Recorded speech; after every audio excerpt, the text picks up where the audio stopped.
Today I'm reacting to your Monday Night Raw Hot Takes. Hot Takes is a weekly video series where I give you all a platform to be able to voice your thoughts, whether those are good thoughts, bad thoughts, or everything in between about the world of professional wrestling. So if you'd like to be featured in the next episode of Hot Takes, make sure that you're following me over on X because I ask for your hot takes there after every episode of Raw, SmackDown, and every single WWE Premium Live event. And if you are looking for my nearly 40-minute review of this particular episode of Monday Night Raw, it's already up and available with footage over on patreon.com/SantiZap. Over there, we upload the Raw reviews and SmackDown reviews and a whole bunch of other videos that use real footage that we can never upload here because they would just get blocked due to copyright here on YouTube. So go check it out. Link in the description, link in the pinned comment. As always, don't forget to subscribe to this channel, ring the bell for notifications. If you're a wrestling fan, I'm incredibly confident that you are going to fall in love with this YouTube channel because we always upload daily wrestling content. All right, let's see what you guys sent in. WWE giving us not one, but two AJ Lees was definitely a delighting surprise. I'm literally only featuring this because like 70 of you wrote in with this joke and I found it hilarious, even though I'm kind of no-selling it right now. I'm no-selling it because I've now seen it about 1 trillion times, but it's a good one. Jey Uso is talking like he's prime Roman Reigns. He's crashing out on his own family because of all of the stuff that's happened to him recently. A heel turn is definitely on the horizon. I don't know if WrestlePalooza is too soon to make it happen, but it's at least in the works. I'm not entirely convinced that we're going down the path of a full-blown heel turn. I could most likely see a world where we get to a place where Jey Uso is kind of leaning towards the dark side, but gets brought back in by family, gets brought back in by Jimmy Uso, and maybe even gets brought back in by the guy that put him down this path in the first place, Roman Reigns. The only reason why I have such a hard time believing that he's going to be turning heel is because of just how incredibly popular he is as a babyface. Everything about the presentation of modern day Jey Uso screams babyface, screams merch seller, screams the most popular guy with the kids at any given night. And that's not usually the guy that you turn heel, at least not typically. However, we have seen this type of thing happen before, hell, with the likes of John freaking Cena, none other. So I'm not saying that it's impossible. I just think that it's more likely that he might go down a dark path, be a bit of a tweener, but eventually will still be the good guy Jey Uso. Or just have more of an edge about himself where he doesn't just treat every situation like a party where it's just a yeet down, 4 letters, 1 word, yeet, but treats the villains that he goes up against with a lot more viciousness. I absolutely could see that being the case as well. But like, are we going to get to a point where it's heel Jey Uso versus babyface Jimmy Uso? Maybe this is WWE trying to make amends for how terrible the Uso versus Uso match with reverse roles was at WrestleMania 40. Maybe there is an interest to revisit that type of match again. Again, I just have to reiterate that I have a hard time seeing getting down to that path, but I don't think that it's entirely impossible. We did see him attack LA Knight. Some people thought that that was a full-blown heel turn. I don't think that that's the case. I think he just has beef with LA Knight, beef that he made very clear and was very transparent about earlier on in the night. So to, attack LA Knight doesn't entirely seem completely out of character or completely devoid of the motivations that the character of Jey Uso was having on earlier on in the night. Nonetheless, I am intrigued, I am interested, and I am paying attention to whatever it is that they're doing with Jey Uso right now, because even though I don't necessarily think that he needs a heel turn, I do think, and it seems like they're doing, a bit of a facelift to his character. The Jimmy and Jey storyline is reminding me of the Thunderdome era with the Bloodline. Jey is slowly becoming the person he was before, and Jimmy has to find a way to fix it and not make the same mistakes that he did before. This might mean that he has to sacrifice himself to save Jey. The best work of both of their careers was the pandemic era that you are referencing here alongside Roman Reigns. Both Jey and Jimmy, in my opinion. Yes, of course, Jey Uso has reached bigger heights in his career that you can't even compare to whatever he reached in the pandemic era. But from a storytelling perspective, from a narrative perspective, from an emotional aspect, I do believe that that was Jey and Jimmy's best works when they were running around with Roman in 2020 and in 2021. So I'm very curious if we're going to now see a dynamic where Jey starts channeling his inner tribal chief and is starting to demand that Jimmy get in line, to get on board, to be with family or be out, which was the crux of the entire storyline that led to that modern day bloodline saga that lasted for over 4 years. So WWE already has a blueprint to make this work. Now, can Jey Uso be a guy that can be believable like Roman Reigns was in that role? Maybe. If you told me that I would be believing that Roman Reigns was some dastardly heel, if you told me that in like 2016, I'd literally laugh in your face, and he ended up being such a great heel, a generational heel, dare I say, that maybe it is possible for Jey Uso to do something like that. But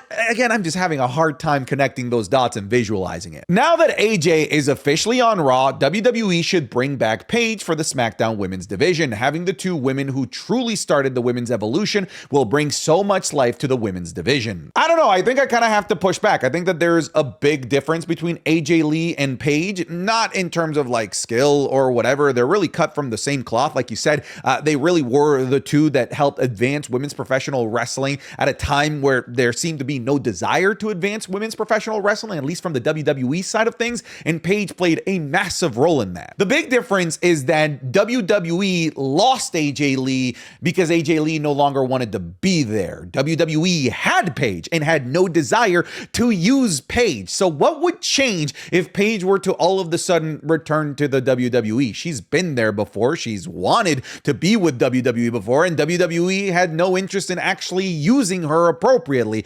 So my concern is that they would bring back Paige to just put her on the back burner again. We know that Paige has a history of injuries that caused WWE to shelve her probably longer than she probably should have been shelved for, but it proves that WWE has no problem shelving these types of people. So I'd be concerned that she would just come back to the WWE. There would be more injury scares, and WWE would just shove her away in a closet for the next 2 years until her contract runs out again. I'm not against Paige returning. I'm just saying there are concerns. It's not quite one-to-one to the AJ Lee return. I forgot how much I miss the Usos together, even though it felt like Jimmy did all of the work and Jey just said yeet. It didn't just feel that way. That's exactly what happened. This was such a hilarious reminder of how much better on the microphone and a wordsmith Jimmy Uso is than Jey Uso. Yeah, Jimmy Uso cut a fantastic promo and Jey would add a couple quips here or there, and it seemed like they just handed that assignment together, put Jey's name on it as well, and said that he contributed just as much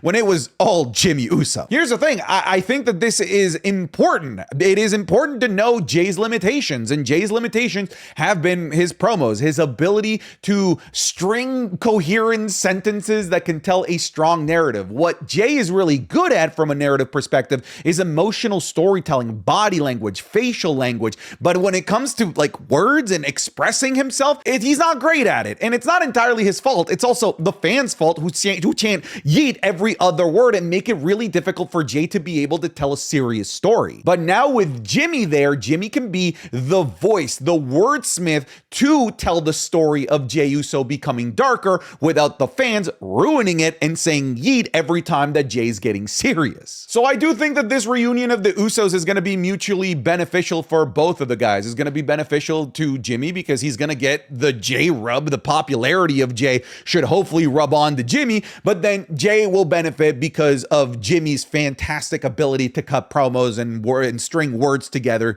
into a coherent plot. I think the New Day is starting to really find their new groove with this heel gimmick finally, and I just gotta say, I love the growth of Morning Woods. I don't think that there is a man on this planet that isn't a big fan of Morning Woods. I personally have become quite fond of Morning Woods. This gimmick, this whole shtick that they're doing with the New Day Morning is absolutely working. It is getting over, it is getting laughs, it is getting the right type of groans, the right type of cringe. It's all just hitting the right notes. The problem is not the work that the New Day is doing. I think for me, the concern, and I think it's a valid one, is what WWE will have them do with this gimmick that they've unlocked. Because you might call me crazy when I say that I have no trust that WWE will do anything with this, even if it is getting over. And I think I have plenty of evidence to back it up, considering WWE did nothing with the New New Day heel turn, which again, I will stand on business and say is the best executed heel turn of the 2020s. They did nothing with that. So what makes us believe that they're going to do anything with this, even if this is good? The heel turn was good. They did nothing with it. This is good. They might do nothing with it as well, sadly. Bayley having a somewhat mental health based storyline right as AJ Lee returns for a run is either an incredible coincidence or seeds were already being planted before we realize. That's a ready-made program they can run whenever they feel like it. David, I think that this is fantastic analysis. I did not connect those two dots until you pointed them out right here. I think you are entirely 100% right. Sure, it could be a coincidence, but even if it is a coincidence, it doesn't change the fact that you're right about there being a ready-made emotional storyline that they can absolutely kick off between Bayley and AJ Lee once the AJ Lee Becky Lynch saga ends. It all really depends on what the execution of this new Bayley character looks like. If it works, if it falls flat, will all entirely change the course as to whether or not they go down the path of AJ Lee versus Bayley, which in 2025 is absolutely one of those matches that I want to see. Yes, I know that AJ Lee versus Bayley has existed in the past before for the Divas Championship in NXT, but it wasn't a proper program, a proper feud, a proper storyline, and Bayley was a complete noob in WWE as well at the time. This would be completely different in 2025. Bayley and AJ Lee is one of those matches that I have near the top of the list of AJ Lee matches that I want to see, and you have pointed out a very easy and logical story path to go by. The AJ Lee promo was great. You could tell that she was holding back tears throughout and was a little rusty, but that's expected when you take a 10-year break also. Therapy is more over than most of the people on the roster. I think that therapy chant was louder than any chant that like Santos Escobar has ever garnered in his entire WWE career. You're right. Therapy seems to be more over than the majority of the WWE superstars. But yeah, was she rusty? Sure, of course. Who wouldn't be rusty after 10 years of not being in front of a live audience, cutting promos, being in character? It was to be expected. Is it gonna get better? Absolutely. Is she ever gonna be as good as Becky Lynch? I highly doubt it. Like Becky Lynch right now is like in her prime, in her bag when it comes to her mic work. But for what it was, the promo that we got from AJ Lee, like you said, was very real. I felt like it landed what it was trying to achieve, which was to help us catch up on what the human AJ Mendez and the character AJ Lee have been doing over the last 10 years and the struggles that they've been going through and the journey that it took for them to come back to the WWE. With her having been gone for so long, I felt like that was an appropriate way to have her first conversation with the WWE universe, because had she gone out there immediately in character, well, let me tell you something, brothers, Becky Lynch, I'll see you at WrestlePalooza, I don't think it would have landed as hard. It was nice to get that moment with AJ Lee between fans and AJ Lee so we can see what she was up to, what she's been feeling, how excited she is to be back, and then we go into the AJ Lee character from here on out. Can we all agree they should have never been called up? Two of WWE's biggest stars may be in the running for worst call-up of the year, which is wild. Yeah, this was an unnecessary decision. This is gonna go down as an unforced error from WWE. No one needed Stephanie Vaquer or Julia to get called up as early as they did. They were going to be called up inevitably. It was a for sure thing that was going to happen. But when I looked at the main roster, I thought that they were fine for a little while without Stephanie or Julia. They absolutely should have been kept down in NXT to actually do stuff, to be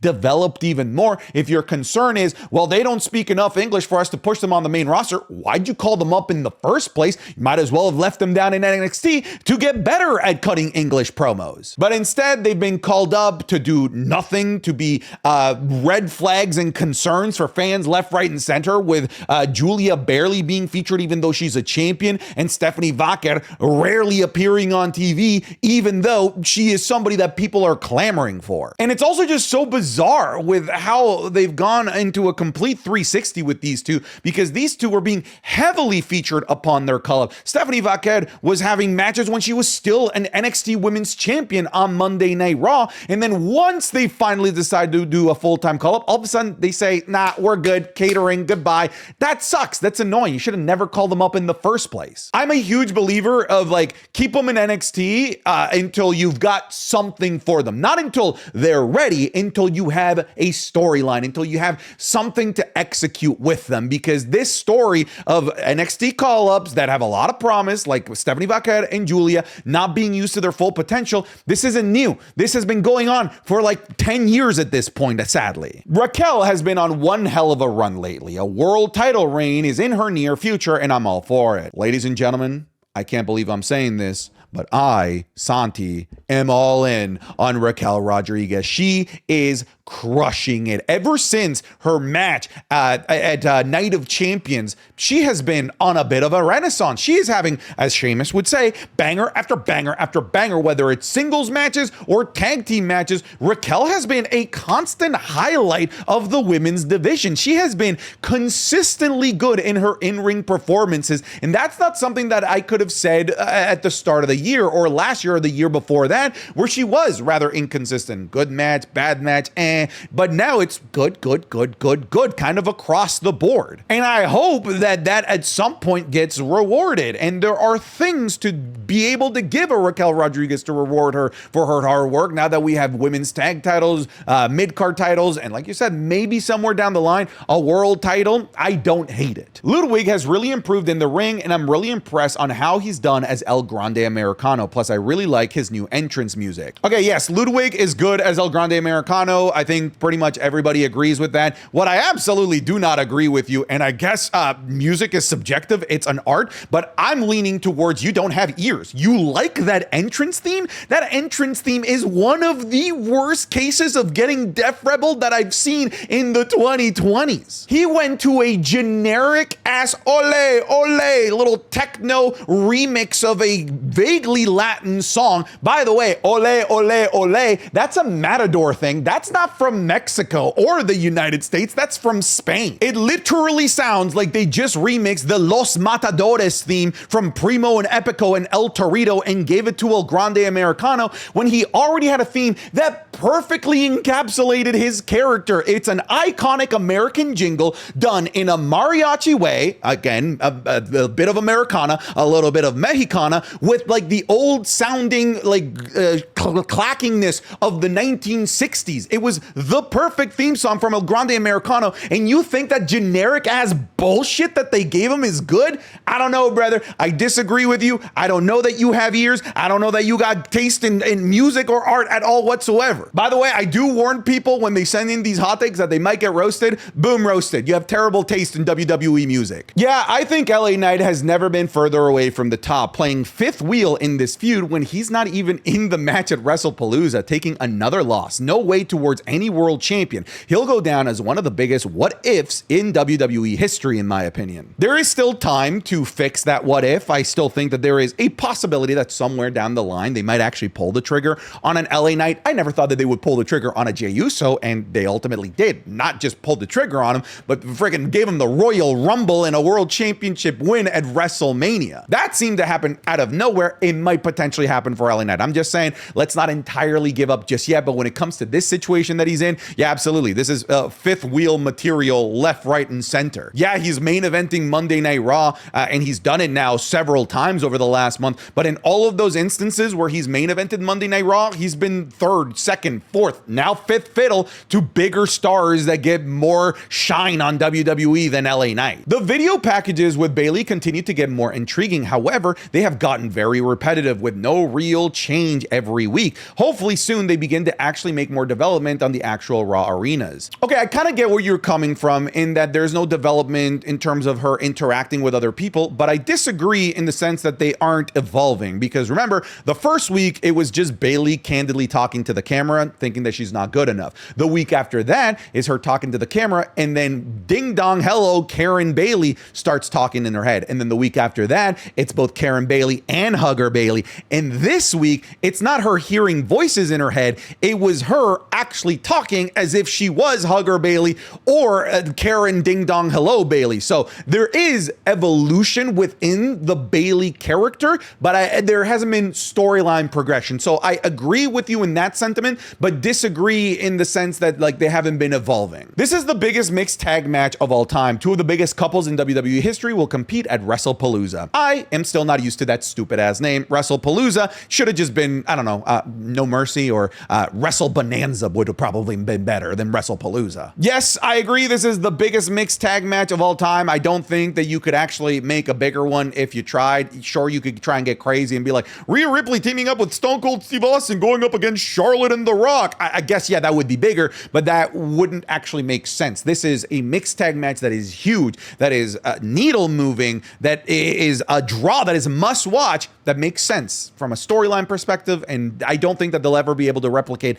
a mixed tag match like this ever again. With Seth Rollins and Becky Lynch officially confirmed to face CM Punk and AJ Lee, what do you think is next for Seth Rollins as a world champion? I don't see him losing the title until at least WrestleMania. I actually disagree. I see him losing the title before WrestleMania because I think the WrestleMania match will be him versus Roman Reigns, a match that doesn't need the world title. In fact, if it includes the world title, it would be kind of hypocritical considering Roman Reigns going after this title would be weird considering he called this title the loser's title. So that's actually a match that I actually think would be best if it didn't have the World Heavyweight Championship involved. In terms of what I think is going to happen, brother, I hope you like CM Punk versus Seth Rollins because it's the feud that we're going to get probably right through to the Royal Rumble. I'm really into Rusev right now. I think that if they continue to book him strong for a few more months, he could be a great choice to take the IC title off of Dom. He could go on a dominant run similar to Gunther's IC title run, become unbeatable like a monster in the mid card. I'm down for that. The way that they've been booking him kind of justifies him having a dominant run with the IC title. I'm absolutely down for this. They're doing a really solid job at giving us little micro advancements of the Rusev character while also putting him in situations where he can demonstrate just how awesome and dominant he is, like he did in the match with Penta and of course in the feud against Sheamus. I do think it's really important that WWE makes it work with Rusev and Aleister Black for that matter, because they are going to be beacons of examples of how WWE will treat you if you decide to come back from AEW, TNA, or a time in the indies. Now, going into like a Gunther dominant reign, that's a little bit tough to imagine considering he went on a run where he was champion for like 2 years, 666 days. But a proper IC championship run for Rusev, I don't think many people would scoff at that. Poor Kairi. Somebody explained to me how with Kairi Sane saying absolutely nothing over the last 4 weeks, she's managed to get more over than in all of the years combined that she's had on the main roster as the Pirate Princess and as a member of Damage Control. Sorry, I said it wrong. It's not Kairi, it's That hurt my throat. Becky Lynch's current character reminds me of Y2J era Jericho. Instead of I beat Stone Cold and The Rock on the same night, it's Sports Illustrated said so too. Look, I love that bit. Becky Lynch is amazing. Becky Lynch is maybe the best thing going on in the WWE. And listen, the impact of AJ Lee's return would not have hit anywhere near as hard if it wasn't for the great work that Becky Lynch has been doing at making herself one of the most detestable heels in the company right now. Becky Lynch is on a generational run right now. Best work of her career, bar none. For a while there, like in the last month and a bit, I've been saying that this is the best work, better than her work in 2019 as the Man. And I felt like I was being a little bit taboo, but I think now people are starting to realize that that is the case. And it's starting to become the prevailing thought that this is better than the Man in 2019. Just when I thought Penta was going forward to better things with that segment between him and Pierce and the match with Rusev, out comes the New Day to ruin everything. Get Penta out of the New Day vortex. Listen, Penta has beaten the New Day up and down the block, has already beat them in a 6-man tag match. So I thought that we were also going to be moving on from here. The fact that they're still in this storyline tells me that the only thing that makes sense here is for the Lucha Brothers to reunite. Maybe at WrestlePalooza or at some PLE down the line, it's going to be the New Day and Andrade, Penta, and Rey Fenix in a 6-man tag match, which would be very good. But right now I'm at the point where the only thing that can make this storyline worth it and keeping Penta just kind of running in circles as he's been with the New Day over the last couple months is if it leads to the reunion of the Lucha Bros. Yo, this AJ Styles promo was interesting, but I think it was a work. Maybe they're going to a TNA versus WWE feud for Survivor Series where AJ represents TNA. I know that AJ Styles commercial promo had a lot of people talking about how there's someone someone in WWE that is clearly keeping him down, that there's somebody in WWE that doesn't want him to enjoy his time here, that's getting rid of all of his buddies